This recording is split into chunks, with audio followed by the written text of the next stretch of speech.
Oi, pessoal! Então, nossas aulas agora serão por aqui, né? Como passou um pouco do que a gente achava que seria o nosso retorno, de como seria isso, no primeiro momento só passei para vocês alguns exercícios de revisões, né? Mas como a gente sabe que não temos previsão para retorno, então agora a gente precisa seguir com o conteúdo. E para a gente poder seguir com o conteúdo, né, em ciências, eu tenho que dar algumas explicações para vocês, tenho que falar um pouco dos conteúdos. Então eu vou tentar fazer vídeos, né, mais breves, mais breve possíveis, colocando só os conteúdos, a parte que seja mais importante mesmo para vocês. Lógico, tem turmas ou conteúdos que eu não vou conseguir fazer isso, que são conteúdos, né, mais extensos, que precisam uma melhor explicação. Mas eu vou tentar, né, fazer vídeos o mais breve possível, justamente para, né, não ficar aquela coisa muito chata, muito tempo ali olhando um vídeo, porque eu sei que é difícil, é difícil para eu estar passando o conteúdo para vocês ali no computador, sem ter a interação. Vocês sabem que eu adoro a nossa interação da sala de aula, eu gosto quando vocês participam da aula, eu gosto de quando vocês, né, falam sobre o que vocês conhecem daquele assunto. Então, eu gosto da nossa interação. E nesse momento, nós não temos isso. Então, acaba sendo bem difícil mesmo.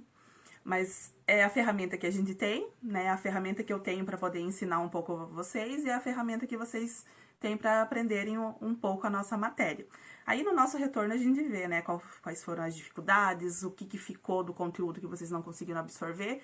E nesse momento, pessoal, quando a gente tiver essas aulas, vocês deixem a dúvida de vocês, se tiver algum conteúdo que vocês não entenderam, professora, eu não entendi muito bem aquele conteúdo, que aí eu tento explicar de uma outra forma para vocês. Vocês podem mandar lá no grupo que a gente tem dos estudos, ou vocês podem mandar no privado. Mas acho que no grupo é legal porque talvez pode ser dúvida de um outro colega, e aí já tira a dúvida de todo mundo, tá?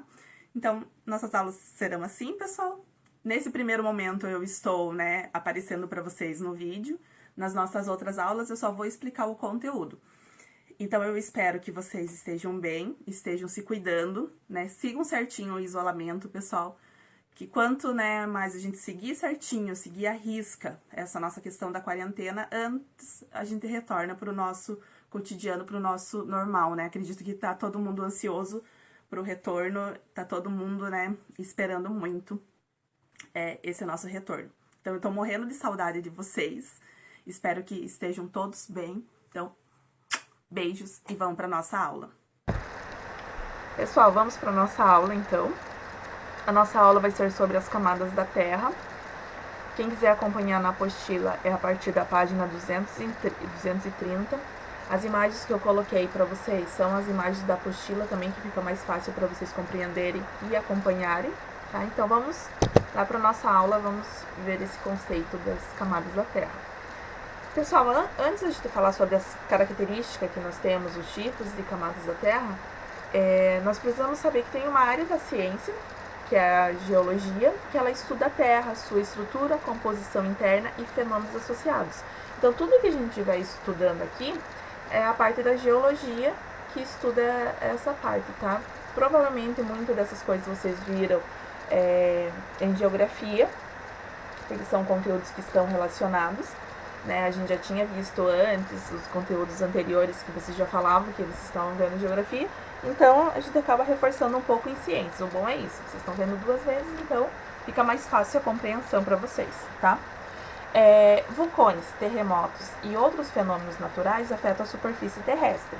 Então, o que a gente vai ver, pessoal? Que esses fenômenos, eles vão acabar interferindo, vão acabar modificando a nossa crosta terrestre, a nossa superfície.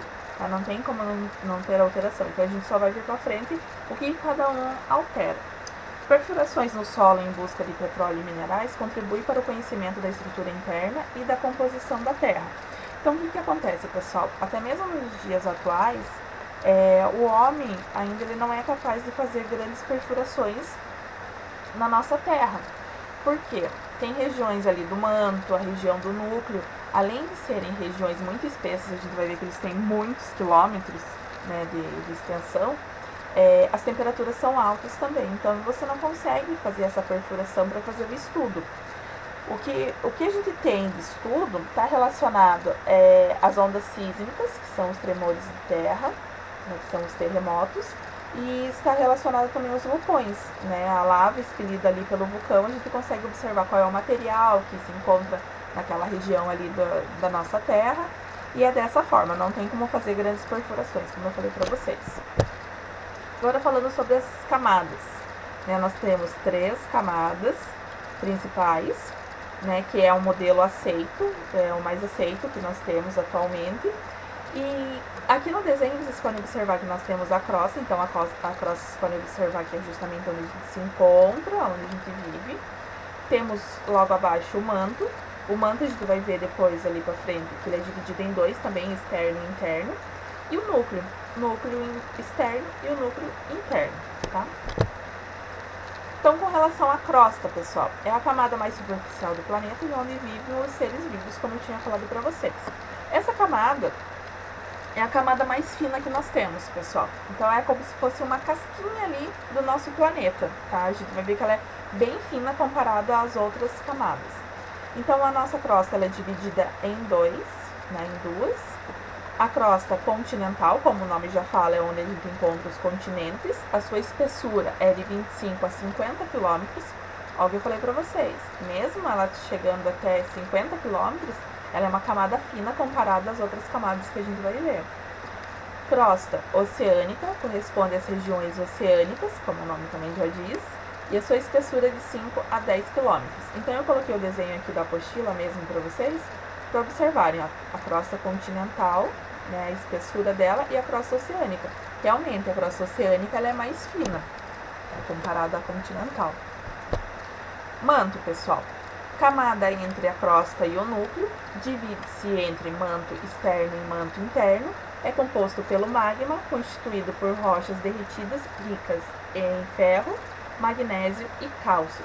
Então, é uma temperatura muito alta que nós temos nessa região, que esses materiais eles acabam se fundindo. O que seria se fundindo? Justamente, a gente acaba observando eles derretidos, tá? E a sua espessura é de 2.900 quilômetros. Lembra que eu tinha falado para vocês? A nossa crosta lá, a parte continental, pode chegar até 50 quilômetros, né? Por isso que ela é bem fininha, porque o manto pode chegar até 2.900 quilômetros. Então, ele é bem mais extenso do que nós temos lá na nossa crosta, tá? Como eu falei pra vocês, temos o manto externo, justamente a parte que está mais próxima da nossa crosta, e temos o manto interno, que está mais próximo do núcleo externo.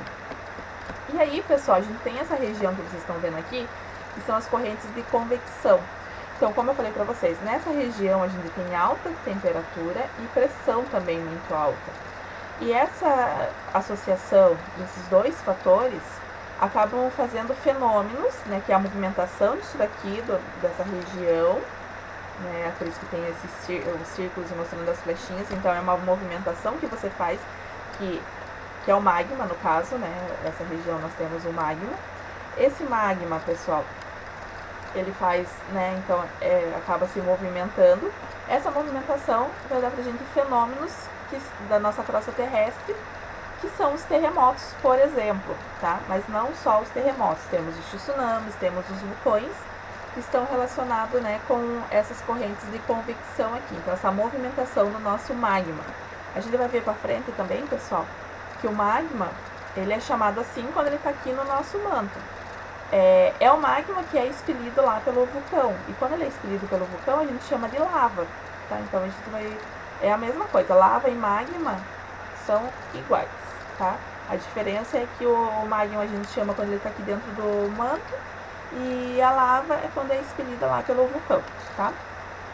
Vamos lá para a nossa última região, pessoal, que é o núcleo, tá? É a camada mais interna da Terra, é composto por níquel.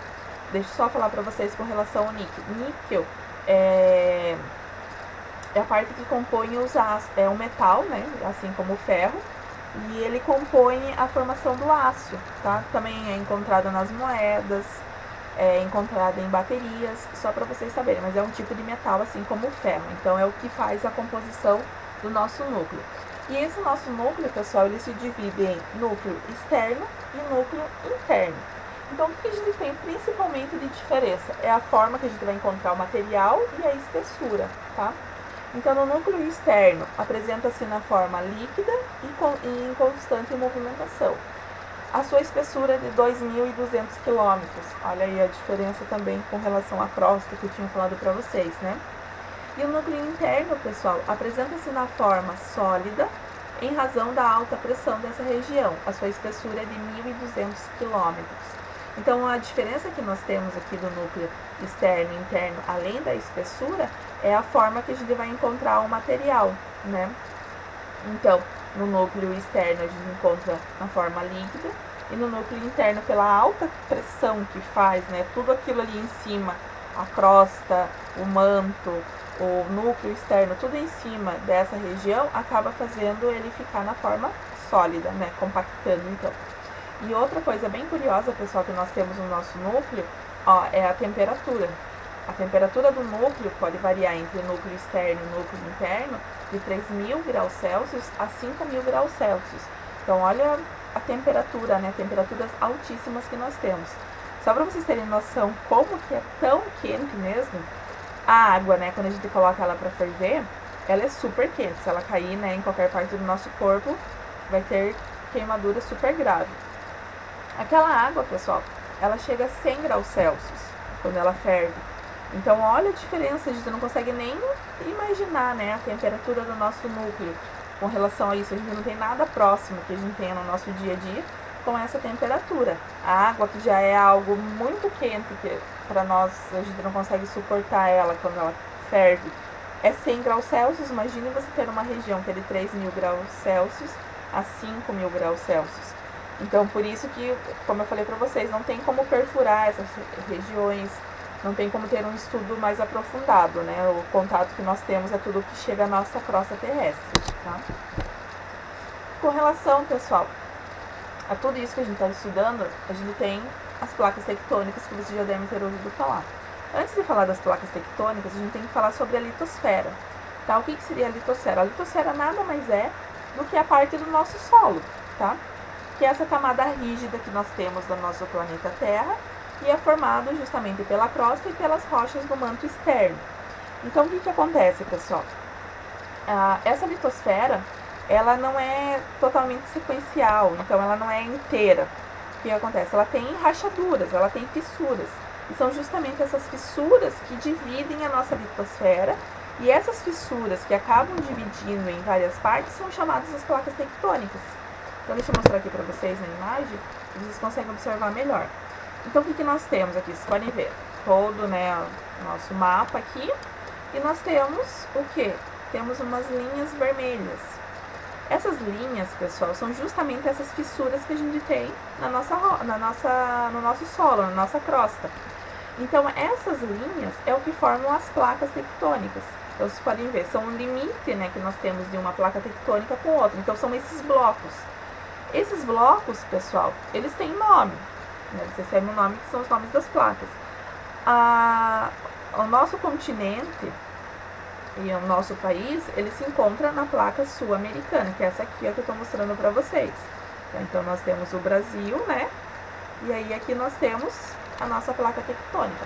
O que acontece, pessoal? Essas placas tectônicas, elas se encontram, né? Elas acabam se movendo em cima sobre a porção líquida que nós temos, que é do manto que a gente estava falando lá, do magma, né? Então, essas placas tectônicas, elas ficam em cima disso, dessa parte líquida que nós temos ali, que é o nosso magma, tá? E aí, o que acontece, pessoal? Nessa movimentação delas, elas podem se afastar uma das outras, ou elas podem se aproximar ou deslizar entre elas. E é justamente o que nós temos ali do fenômeno, que são os tsunamis e os terremotos, tá? Então, é justamente quando a gente tem essa questão que elas se esbarram ou elas se chocam. Outra coisa que eu quero falar para vocês, pessoal, vocês já devem ter ouvido falar que no Brasil a gente não tem a incidência, não é comum, né, termos terremotos, questão de vulcões, porque essas atividades, elas sempre acontecem em locais onde nós temos esse encontro das placas tectônicas. Então, nessa região, nessas linhas vermelhas, quando você tem um país, um local passando por elas, é onde você vai ter mais essas atividades presentes. Então, o que acontece? O Brasil, ele está inserido bem no meio dessa placa tectônica.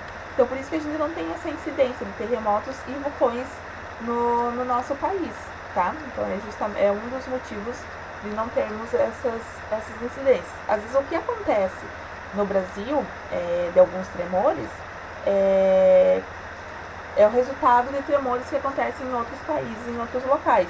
Então, o que acontece? Aqui na nossa América do Sul, a gente tem aqui, ó, principalmente o Chile, né? Ele está bem próximo da divisão entre placas tectônicas. Então, lá acontece esses abalos sísmicos, que são esses terremotos, a todo instante, né? Às vezes de baixa intensidade ou de maior intensidade. Vulcões também, já devem ter visto, né? Que entrou o vulcão em erupção há um tempo atrás. Então, são essas regiões, né? O Japão é um local que a gente sempre escuta falar, né? Que sempre tem terremotos, justamente porque ele está inserido bem em cima do encontro de placas tectônicas. Então, acaba tendo esses abalos mais presentes mesmo. E nós, né, levamos sorte que o nosso Brasil está bem no meio dessa placa tectônica. Então, nós estamos tranquilos com relação a isso. Vamos lá, os terremotos, né, como eu falei para vocês. São vibrações naturais que ocorrem na superfície terrestre e têm origem nas atividades tectônicas do nosso planeta. Pessoal, esses terremotos, né, eles podem mudar as paisagens, como eu falei, mudar a questão do relevo, já foi observado, né, com relação a montanhas, cordilheiras, já observaram mudanças que aconteceram após terremotos. E, além disso, traz uma destruição enorme, né? A gente pode observar que acaba destruindo com relação a construções, a questão de moradias. Então, é uma coisa bem preocupante mesmo, e daí muitas pessoas acabam ficando soterradas, porque ficam esses escombros. Então, é uma questão, né? Além de modificar tudo, é bem perigosa, porque acaba afetando, pode levar a muitas mortes, tá? Então, vamos a imagem também da apostila de vocês, só para mostrar como que acontece mais ou menos o terremoto, tá?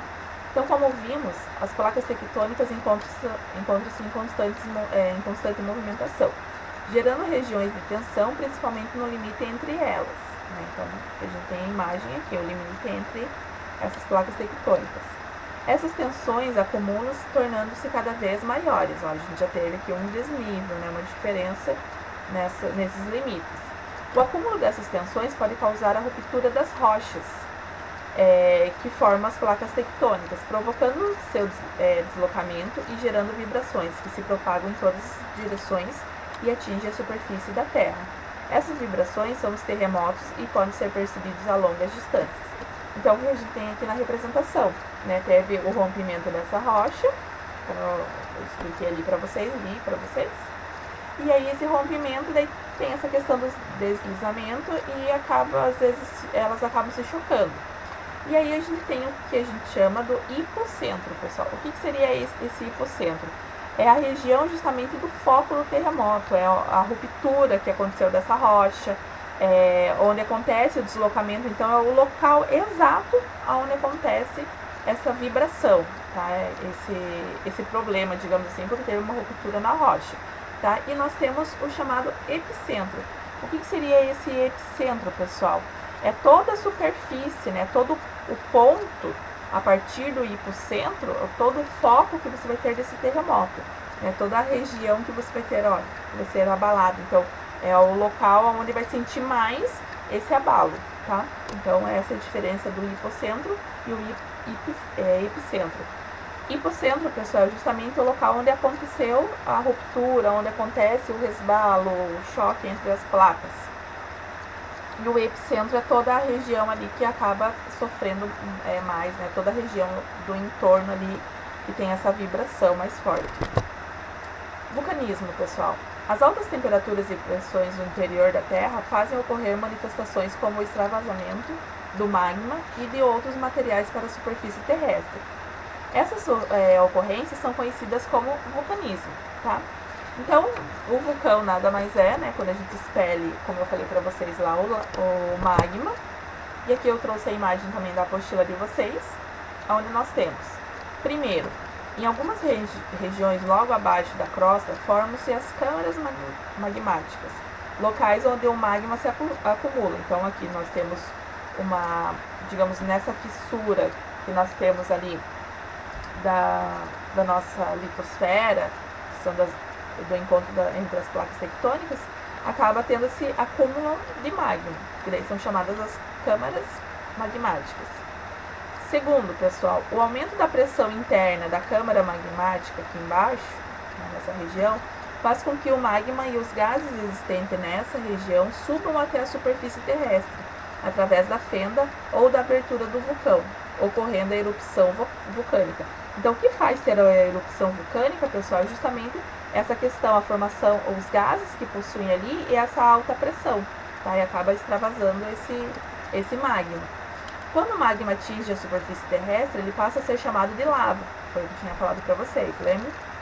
Juntamente com a lava, gases, vapores e cinzas podem ser lançados na atmosfera terrestre. Esses materiais podem se depositar ao redor do vulcão, formando o cone vulcânico, tá? Que aí é essa região que a gente tem, justamente chamada de cone vulcânico. Pessoal, com relação à erupção do vulcão, né? Lógico que ela é perigosa, porque regiões que estiverem próximas, né, a lava ela é super quente, então você não vai poder ficar nessas regiões. Mas além disso, tem os gases que são emitidos por ela e a fumaça também, e a fuligem, né, que acaba formando. Então tudo isso é prejudicial à saúde, então é bem perigoso. Teve um tempo atrás, teve um vulcão, se eu não me engano, que foi no Chile, que ele entrou em erupção, e os ventos trouxeram cinza para o Brasil, né, mesmo sendo em outro país, em outra região. Então teve no nosso país alguns locais que os carros ficaram cobertos com a fuligem que veio da erupção desse vulcão. Então, e isso é perigoso para o nosso sistema respiratório. Essa fuligem, né, a gente acaba inalando, vai lá, acumula no nosso pulmão e pode dar um problema respiratório, tá? Então é bem, né, a gente acaba ficando fascinado às vezes olhando o vulcão, mas é algo bem perigoso, tá? E pessoal, para nós terminarmos sobre uma teoria que nós temos sobre a deriva continental. Então, como eu falei para vocês, as nossas placas tectônicas elas ficam sobre a nossa lava, o nosso magma, na verdade, né? Ali ela não é chamada de lava, o nosso magma que é encontrado no nosso manto. E a teoria da deriva continental que nós temos é o quê? Que há muito tempo atrás a gente tinha só um continente, né? Que é uma única terra, que seria a Pangeia. Não sei se vocês já devem ter ouvido falar sobre isso. Então era um único continente, né? E ao longo dos anos essa parte da rocha, essas partes das placas tectônicas, elas foram se afastando, formando os nossos continentes atuais, tá? Então essa teoria ela se funda justamente pela questão de nós estudos comprovarem que essas placas tectônicas a cada ano elas continuam se afastando, né? Pouca coisa, mas elas se afastam. E também por vestígios de dinossauros que já foram encontrados, o mesmo tipo de dinossauro, né, a ossada deles, o fóssil que foi encontrado, digamos, aqui no Brasil, foi encontrado na África. E a gente tem um oceano enorme, né, que divide essa região. Era um dinossauro que ele não nadava nem nada. Então essa é uma das comprovações, digamos, da teoria da deriva continental, justamente por isso. Sem falar, né, no encaixe que eles falam, a questão do Brasil, a África se encaixa perfeitamente como um quebra-cabeça, outros continentes também. Então isso seria essa teoria da deriva continental, que, né, a nossa placa tectônica elas estão se afastando, elas se afastam ano após ano, e que um dia foi um único continente, a chamada Pangeia.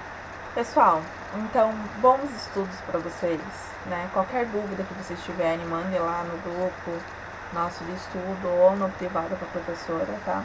Mas não fiquem em dúvida, qualquer coisa que vocês, né, estejam sentindo dificuldade, mandem lá, porque, né, nesse momento o que nós temos é a ferramenta que a gente tem para vocês estudarem, para eu tentar passar o conhecimento, e a gente tem que tirar as dúvidas dessa forma, tá?